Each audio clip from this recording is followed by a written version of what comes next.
शिव छठी काड़ी उमा गोड़ हे कोना ब्याहवे हनवर। शिव छठी काड़ी उमा गोड़ हे कोना ब्याहवे हनवर। ब्याहवे हनवर ब्याहवे हनवर।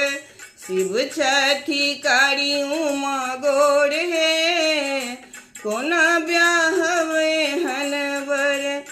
गौरी त खाई छठी खोआ मलाई।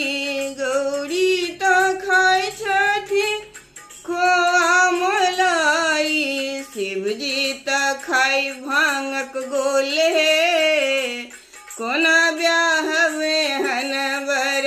शिवजी त खाई छठी भांगक गोले कोना ब्याहवे हनवर। शिव छठी काड़ी उमा गोड़ हे कोना ब्याहवे हनवर। गौरी तो पहिरथी पियर पीताम्बर।